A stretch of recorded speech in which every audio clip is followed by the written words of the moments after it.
now. I can see him back there. Ali, can you hear me? Hey man, how are you? Yeah, I can hear I'm you, man. very well. And of course, you've moved. You're in Doha, is that right? I just got to Doha yesterday night, so it's amazing here, man. Much better weather than back home. No, mate, fantastic. And this is where you're going to stay now. This is where you're going to be based. Yeah, I'm gonna do like Arnold camp here, so I'll be here like I think 5 weeks, 6 weeks, and then go from here to the USA. Fantastic. Well, look, Ali, the first place I want to start. Now, this is all about really mindset. And you must clearly have a very strong mindset because in 2023, at the Olympia in men's physique, you placed 16th with a rest of, well, with everybody else, really. You mentioned that very much. You were in that kind of last call out. Fast Almost, forward, yes. fast forward 1 year later, you then made arguably one of the most impressive comebacks in bodybuilding by taking second place at the Mr. Olympia in men's physique. I want to ask you, back in 2023, when you came off that stage, having placed 16th, having been very close to last call out, what was going through your mind at that point? Because that must have felt like a bit of a setback. So my first year going to Olympia when I won my pro card and winning 3 pro shows, including the Arnold UK. So I went to the Olympia and I got like top 10. It was an amazing feeling. First call Yes. out, being there with these big guys was such a big deal, for me. And the experience, what I felt, and all the pressure, like being the rookie of the year, like coming from nothing, winning a pro card, winning 3 shows, Arnold top, like first call out. Everyone had these high expectations. So the year after, I felt there's a lot of stress, and like you feel like you need to do better, and you start to do things extra and too much, and and that the stress and all these things, I took decisions that things I did I shouldn't have done it, which brought me to this almost the last call out. And when I was after going from the stage, I knew I wasn't good. Even before going on stage, I knew I was not going to be in this first call out. Even if I wasn't the first call out, it, it's not. I didn't deserve to be there. So, and I knew it. When I saw the other guys, I knew I don't deserve to be here. So, going after the prejudging, I was like, I'm better than this. If I could do it like the first year, what I've done. It was also, of course, the change of a coach. I've been working, like I was working with the same coach for a long time. I got my pro card with him. I did my first Olympia with him. And then he kind of stopped for a personal reason. And then I had to go to a new coach. I need to get to know my body. And it was also a lot of stress. But then I need to find like a coach that could use the same system like I did for my first Olympia, but then better. And then like I found George after that, after the Olympia, and he was like, "Hey, Ali, you can do better than this." So me and George, we started to work together. We did exact the same thing that I used to do, but a little bit extra. And like, of course, George have a lot of experience, and that made it like the crazy comeback. So you mentioned about the comeback that a lot of it was down to maybe the coach, but there must have been other elements that when you've when you finished that Olympia having placed 16th, and now you're planning your comeback. Maybe there's some people, the negativity on social media saying, "Oh yes, he was a one-hit wonder." We all knew, we saw it. The fact that you've won 3 pro shows. This guy's no fluke. He's clearly there's Yeah. been some issues at the side, and now he's Yeah. going to rectify it in 2024. What things did maybe you do differently on the outside that helps you get back to where you're supposed to be, and that is the top end of the lineup? So the best thing for me happened was like me being in the last call out was one of the best thing happened for me because it took off all the pressure from me, like all the expectations. No one expected me, like, they were like, oh, when I was going to the Pittsburgh Pro, like there was a show like a week after the Pittsburgh in Europe, so in Spain, I think. I was planning to do that one, and then I told George like, Hey, I want to do Pittsburgh. I want to do New York. I want to do big shows. If I want to come back, I want to come back like to battle it out with the big guys, like do a big show. And then he was like, "Yeah, let's go." So me going to Pittsburgh, I saw the predictions. People are like, he's gonna be like sixth and seventh and all these, crazy predictions. But I was like, that's good for me. If I make top three, it's a win. If I get second is a win. If I'm fourth is a win. So no one expect me to win. When you have these crazy expectations from you, like everyone expects you to win, it gives you this extra stress. And stress is not good in bodybuilding. So that was the thing, and that helped me, like I just went off social media. I cut off all my sponsorship deals. I didn't have any sponsor deal, nothing. So I didn't post anything for like 2 months on Instagram. I didn't post anything, no stories, nothing. Just like turn off everything and then just trained, did my thing, went to Pittsburgh, won the show. New York, I did the show. Like then I went to like take on new sponsorship deals and stuff. So and then the pressure started to build, of course, for the Olympia. But then I already knew what I was like going to bring. That made it a bit easier.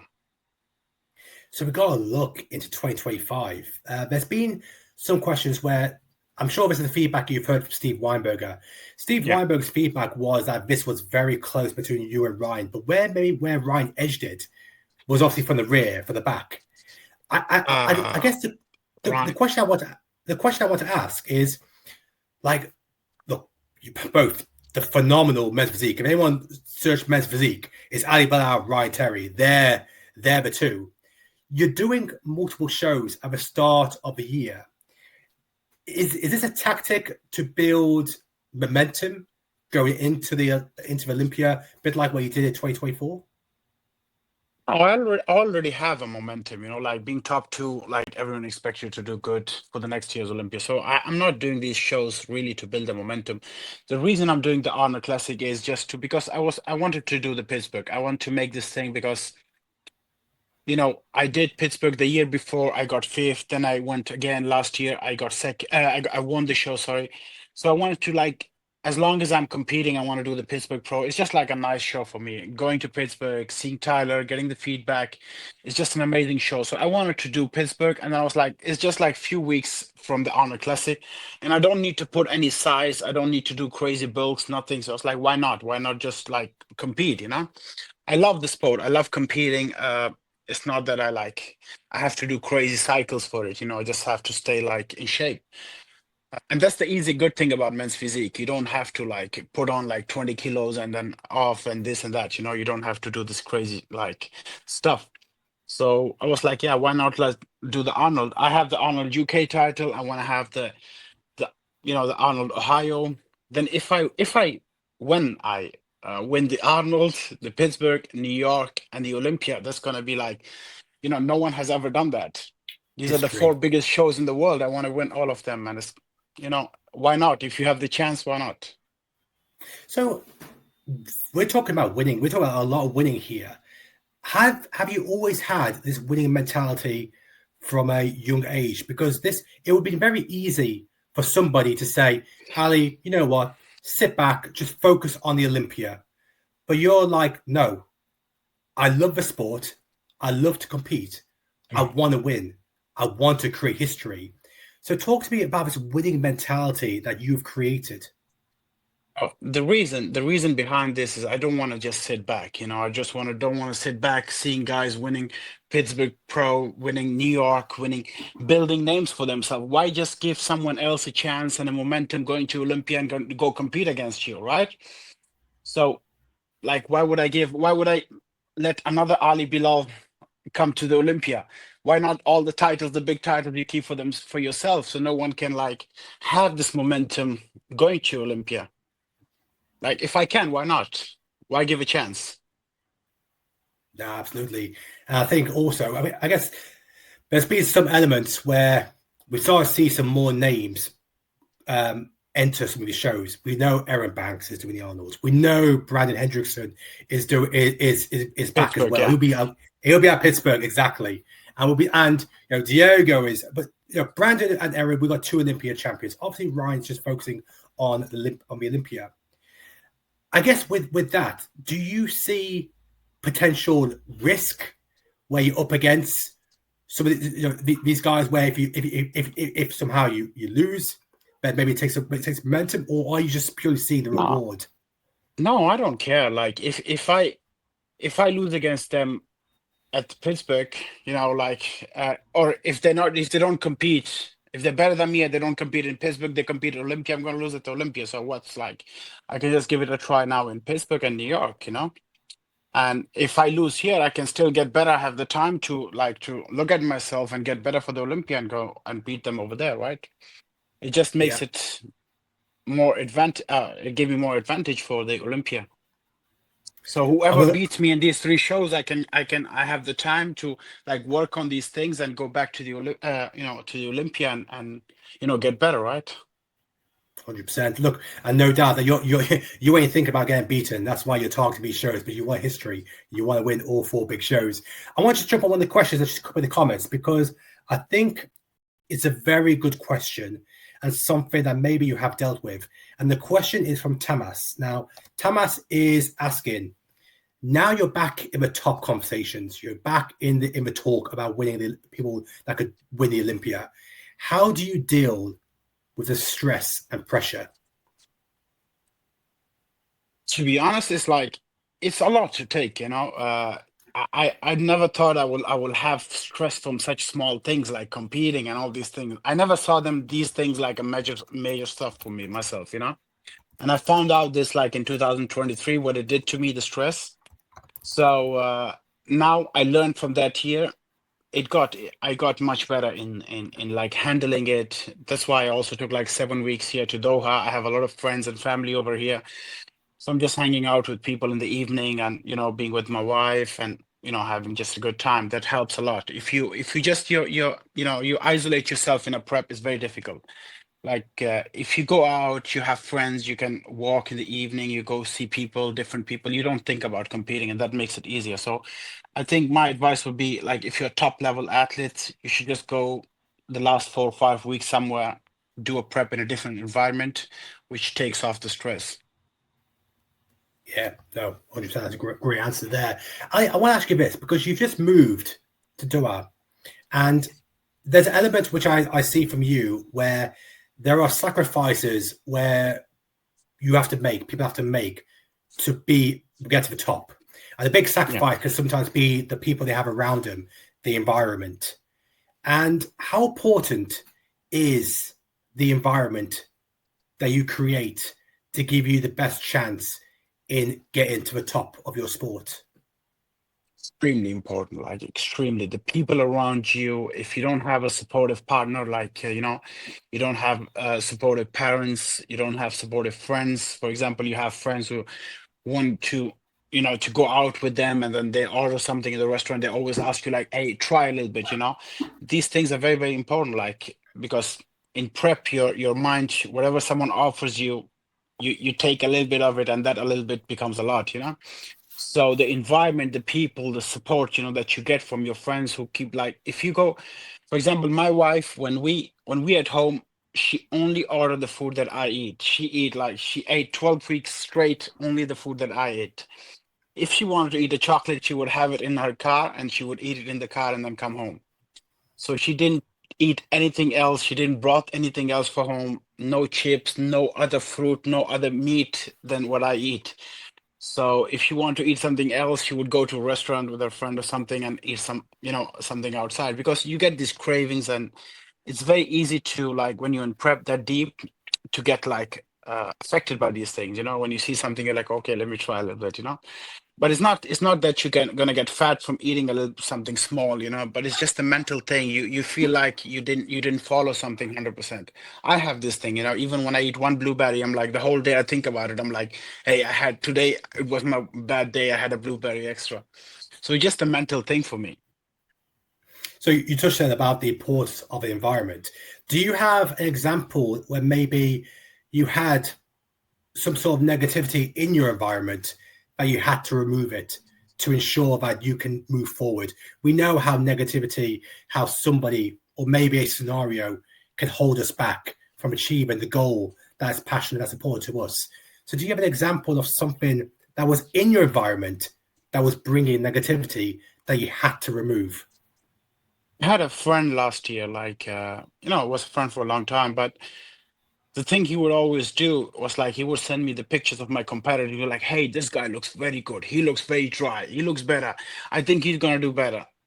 And what do you think about him?" These things, they just make you doubt yourself. And I was like, I don't need to see this thing. So I just cut him out of my life just before the Olympia. I was like, I don't want to see this. And people who doubt you, like, hey, maybe you're gonna be top five, maybe you're gonna be top 10. So it's like he was always that type of person, and I just cut him out of my life. It's like I don't need this type of people. But if you cannot Yeah. support someone 100%, why give something negative? No, 100%. And I think you're completely right there. It is so there's enough on that on social media in comparison to the last thing you Yeah, want is then the people closest to you to send exactly. you to bring that to your doorstep when you're too busy focusing on number one, and that's bringing your best physique to the stage, not worrying about other people. Well, so what would you say then to other competitors who want to achieve greatness? They want to win a show. They want to get their pro card. They want to get to the Olympia, but they are maybe concerned about the competition, about other people that they could be competing against. What advice would you give to those people? Look, there's a difference. You can be very lucky with genetics, and you can be a very, very lucky, like genetically like blessed. You can go to any show, not being at your 100%, being 70%, go win a show because you have the genetics, you have the package. Even if you're not dry, you still have body fat, you can go win a show. But these guys who have to, like, who don't have the perfect genetics, and they have to work extremely, extremely hard to go and win that thing. But then they see someone else in on Instagram editing, having the genetics and editing their pictures to the extreme level, because editing is the craziest thing. And someone will be sitting working like so much, because we don't see ourselves. There's this lazy athletes who just want to edit their pictures, and then on stage they don't care about the stage, they only care about the likes. And the other person who work extremely hard, but they get affected by these pictures and these reels and the things that they edit. I used to do that myself. I used to get affected by these things, because when I saw people like how shredded they were, and then when I saw them on stage, it was like nothing. So I think to those who work hard, I would just say, like, stick to what you're doing, just 100%. Just do your thing, train. Don't focus on anyone else. Whatever you're doing it good. So and on stage day, this is bodybuilding. Whoever brings it 100% without stress, because stress is a very important thing. Without stress, without you know being insecure about themselves. You need to have self-confidence. You need to be there like 100%. Just be so sure about your work, like about your work, that you have done 100%. When you do something 100%, you shine on stage. You show that you didn't miss anything. Then you come on stage and you shine that. So I would just say, like, stick to your thing and do 100%. Don't look at anyone what they post, because 90% of it is only editing. No one is just going to take a picture with their phone and then just upload it on Instagram and say, "Hey, this is how I look." Everyone sit like 20 minutes before they post it. They like the hardness on the physique and everything. They look 10 times grainier than they look on stage. But it affects a lot of athletes. Like, it affects a lot of Yeah, like hardworking athletes who don't, who, like, you see yourself, you wake up, you see yourself in the mirror, you're like, oh, and then you compare this picture, this extremely like edit picture, to yourself. You're like, shit, I don't look like this. And that stress is never gonna make it good for you. So I would say, like, that's why I did last year for Pittsburgh and New York. I didn't use Instagram for 2 months, and it was the best ever prep for me.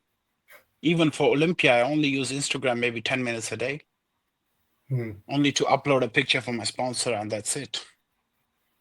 So don't look at So anyone, because on stage you will see who looks the best. hmm. No, that's some good points there.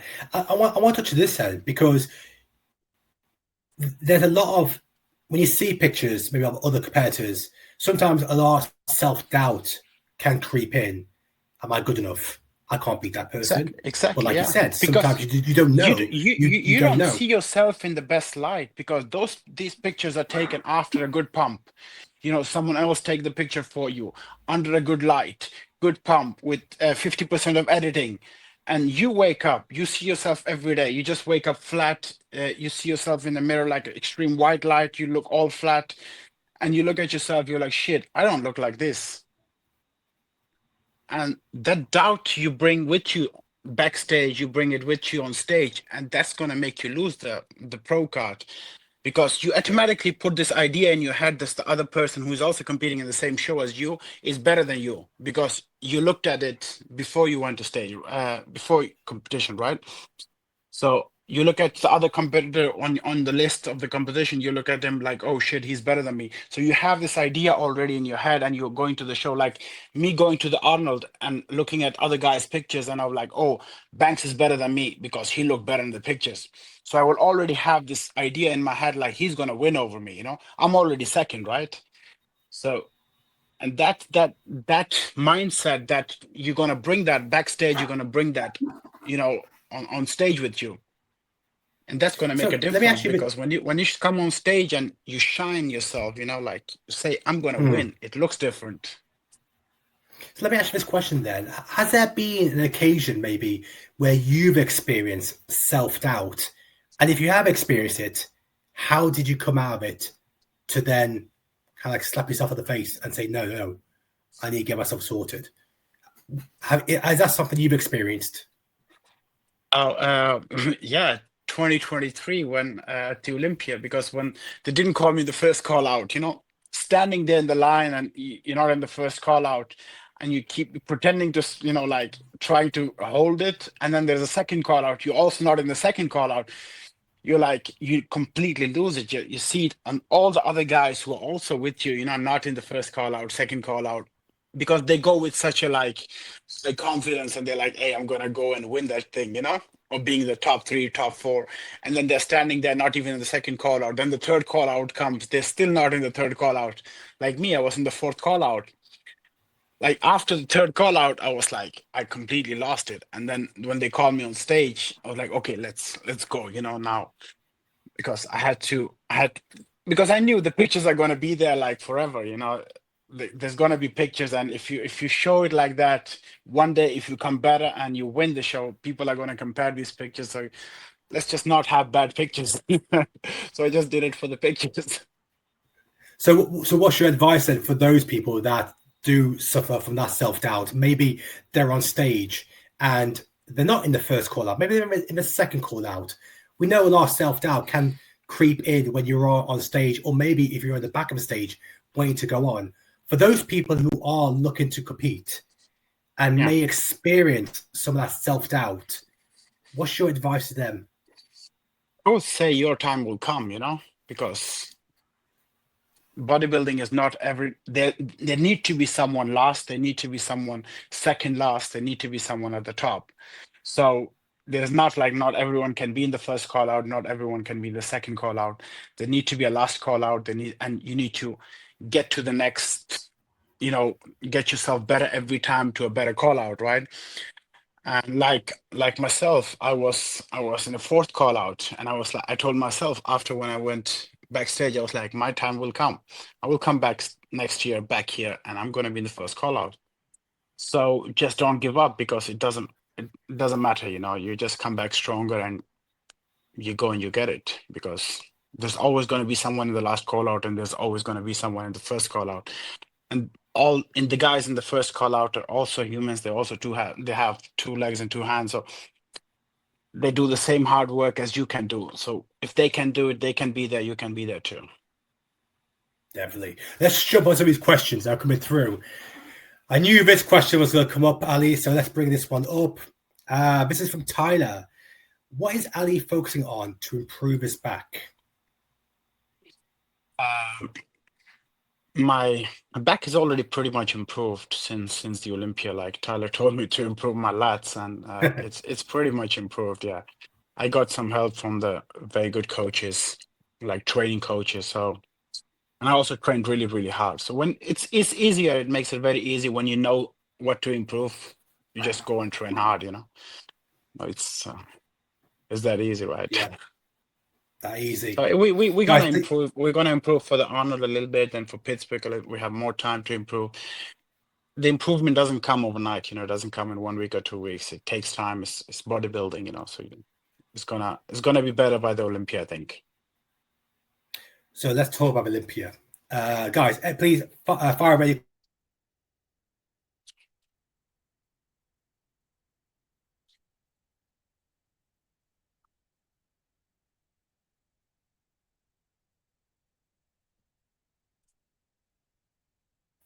Oh, I thought I just lost you there. Are you back No, on? I couldn't hear you. Yeah, Yeah, sorry, I just disappeared. Okay, Kez, I yeah, think you give me a thumbs up that I'm back on. Yeah, I'm back. good. Perfect. What I was going to say, let's talk about Olympia then. Olympia 2025. So going into that, you came second behind Ryan. Now there's going to be a lot of talk about you two because that's what the competition was about. You and Ryan. What's your mindset going into this Olympia that's going to bring your best? Oh, just going with the same confidence I was like last year, and just focusing on myself, not on Ryan, not on anyone else. I love Ryan, and I've been his huge fan since I started competing. Even before I started training, Ryan was at the Olympia. So he's a superstar for me. I love this guy. It's amazing. He has amazing physique. So nothing against him. It's an honor for me to compete with him. So I just focus on myself. Um, Even me like preparing myself, doing my morning cardio, I watch his YouTube videos. It motivates me even more. So there's no beef. Like there's nothing like, hey, I'm better than this and who's better than that. Anything can happen. Anything like is bodybuilding. Like maybe it's not even me and Ryan. Maybe someone else come in and win the show. So I'm just gonna focus on myself and bring my best and bring the 100% confidence. No, it's clear to see that you both respect each other immensely. It's no surprise what you just said there. It's what you said. I guess, this Olympia, you got the return of Brandon Hendrickson, who's aiming to try and get his fourth men's physique Olympia title to tie with Jeremy Buendia. Aaron Banks has gone into the Arnold's with a monster mentality that she's going to try to take forward to the Olympia. Are you expecting Olympia 2025 to be the toughest one yet for men's physique? I think Brandon Ryan already beat Brandon, right? Even before the weight cap, like when Brandon could come full and big and everything. And I almost beat Ryan at the finals. Prejudging, he won hands down. But like Tyler said, in the final, it was very close. So I don't think there's gonna be, it's gonna be a great show for sure, But I'm gonna bring my 100%. I'm gonna come more like improved, and I still have a lot of, time to improve, and what do you say, room to improve. Like, I still have like 2-3 kilos like weight, so it's gonna be okay. There's a question that's come up here saying, who does Ali see as a threat? Now, I don't believe it's going to be anyone you probably see as a threat. So let me just change that question slightly. Who are you looking forward to seeing step on stage in the men's physique division in 2025? I think Brandon, because it's going to be a good show. I want to have like 3 Olympia champions, and then you winning the show. It makes it good, right? So 3, 4, 5, 6 titles, and you beat 6 titles. That's an amazing feeling. That's what I want to have. I want to have as many good athletes as possible. Is that something you visualize? Is that something you visualize seeing, that you maybe beating 3 or 4, 3 Olympia champions on stage? It's nothing to be like, I just have the confidence in myself, and I'm gonna work extremely, extremely hard for that. If Ryan could beat Brandon and I could almost beat Ryan's, it's not gonna be impossible, I think. Whoever No. works the hardest. I'm not going off Look, since the Olympia, I have the Arnold coming up now. I didn't took off, like I only had like 1 or 2 days a week rest days, and then this Pittsburgh, I'm gonna stay on track, and then after Pittsburgh, I'm gonna stay on track. So it's not that I didn't took months and months off, and I just stay on track and I improve every day. So it's gonna be a crazy show. Definitely. Well, look, guys, we're going to leave it as that because I, without doubt, think it's going to be a crazy show. I'm super looking forward to the Arnold.